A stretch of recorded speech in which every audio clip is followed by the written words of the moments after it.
আচ্ছা ভাই ঠিক আছে, তাইলে আমি আপনার সিমেন্ট গুলা পাঠাই দিতেছি। আচ্ছা ভাই চালু পাঠায়েন, বাসায় কাম চলতেছে। ভাই ঠিক আছে।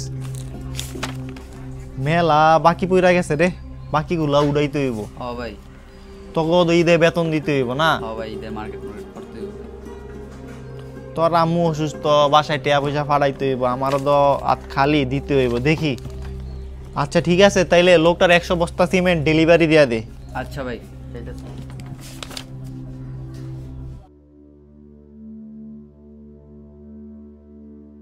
আরে চাচা, আসেন আসেন, বসেন।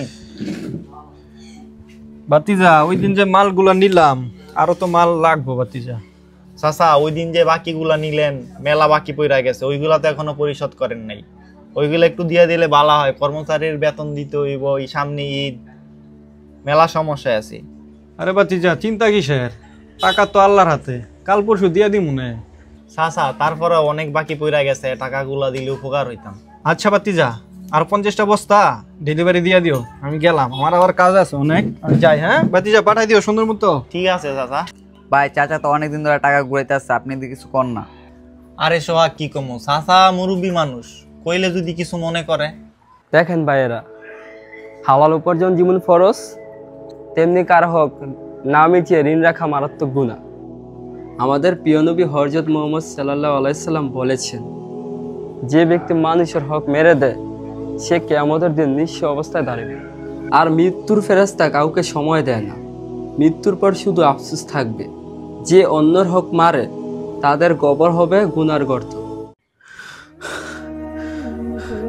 ইয়া আল্লাহ, আমি তো শরীফের টাকা এখনো দিইনি, যদি আজ রাতে মরে যাই, আমি তো হকের টাকা মেরে পাপ নিয়ে যাচ্ছি।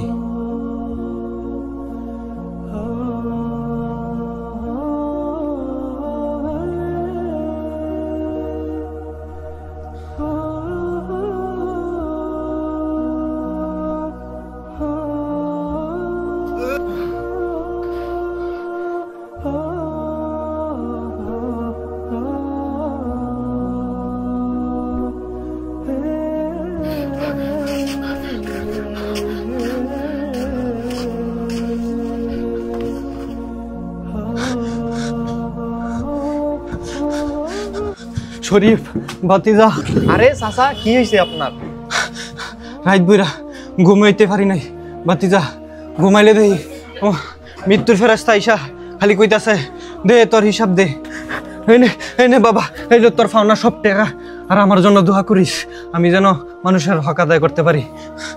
চাচা, আপনি বুঝতে পারছেন, এটাই বড় কথা। আল্লাহ আপনারে হেফাজত করুক। আচ্ছা বাতিজা, তোমরা থাকো, আমার শরীরটা খারাপ লাগতেছে, কেমন জানি লাগতেছে, আমি গেলাম, তোমরা থাকো। আচ্ছা চাচা, সাবধানে যাইয়েন। দেখছেন ভাই, হকের টাকা পরিশোধ করলে মনে শান্তি পাওয়া যায়। ঠিকই রে, আলহামদুলিল্লাহ। আল্লাহ সবাইকে হক আদায় করার তৌফিক দান করুন। আমিন।